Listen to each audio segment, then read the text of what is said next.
ராஜ மார்த்தாண்ட ராஜ கம்பீர லான்சி வரார் வரார் வரார். என்ன லெவின், இன்னைக்கு கோஷம்லாம் கொஞ்சம் ஓவரா இருக்கு.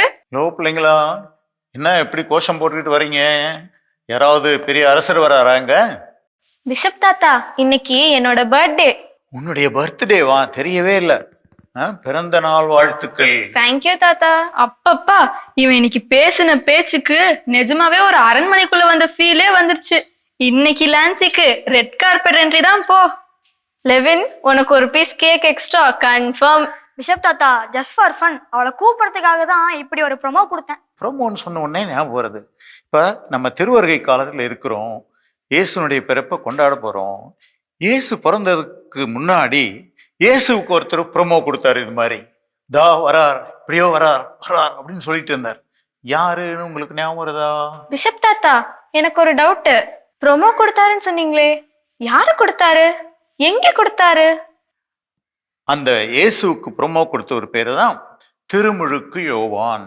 அவரை பற்றி நாம் நினைக்கும் போது இந்த திருவருகை காலத்தில் அவரை பற்றி நினைக்காம நம்ம இருக்கவே முடியாது. ஏன் அப்படின்னா, ஒவ்வொரு ஞாயிற்றுக்கிழமையும் பார்த்தீங்கன்னா அந்த திருமுழுக்கு யோவான் பற்றி ஒரு பகுதி வந்துகிட்டே இருக்கும். ஏன்னா அந்த திருமுழுக்கு யோவான் அந்த ப்ரொமோ கொடுத்தவர் எப்படி அப்படின்னா, அவருக்கு 4 குணங்கள். ஒன்று, அவரது எளிமை ஏழ்மை. அவர் இப்படி என்ன சாப்பிட்டாரு? வெட்டுக்கிளிகளையும் காட்டுத்தேனும். சாதாரண சாப்பாடு கிடையாது. அப்படின்னா காட்டிலே இருந்துட்டு காட்டில் கிடைக்கிறத சாப்பிட்டார்.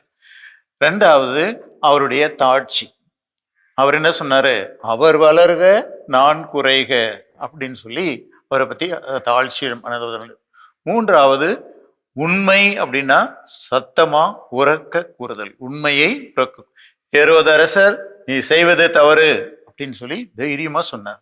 4வது, தான் சொன்ன அந்த உண்மைக்காக அவர் உயிரையே தியாகம் கொடுத்தாரு. உங்களுக்கு தெரியும், அவர் தலை வெட்டப்பட்டு இறந்தாருன்னு சொல்லி. இந்த திருமுழுக்கு யோவான் இயேசுனுடைய முன்னோடி அப்படின்னு சொல்லி நம்ம எல்லாரும் கொண்டாடுறோம். அவர் கையில ஒரு குச்சியும் வச்சுட்டு இருக்கிறத நம்ம படங்கள்ல பார்த்துருக்கோம். இந்த திருமுழுக்கு யோவானுடைய மனநிலை இருந்தால்தான் உண்மையாகவே நாம் கிறிஸ்மஸ் கொண்டாட முடியும். காரணம், இயேசுவை போலவே இந்த யோவானும் தாழ்ச்சி உள்ளவராக இருந்தார், உண்மை உள்ளவராக இருந்தார். அந்த உண்மையை தைரியமாக மற்றவர்கள் எடுத்து சொன்னார். அதனால் வருகின்ற கஷ்டத்தையும் துன்பத்தையும் வேதனைகளையும் அனுபவித்தார். இதுதான் திருமுழுக்கு யோவானின் மனநிலை. இந்த திருவருகை காலத்துல இந்த நல்ல குணங்களை நாம் வளர்த்து கொள்ள வேண்டும். அப்போதுதான் கிறிஸ்மஸ் நமக்கு ஒரு மகிழ்ச்சியுள்ள கிறிஸ்மஸாக இருக்கும். அப்போ நாமளும் போய் இயேசுவுக்காக மற்ற எல்லா இடத்துலையும் போய் ப்ரொமோ பண்ண முடியும். இந்த குணங்கள்லாம் நம்மகிட்ட இருந்தா தான் நாம கிறிஸ்மஸ் நல்ல முறையில கொண்டாட முடியும். நீங்களும் ஒரு போல செய்வீங்களா? செய்வோம் தாத்தா.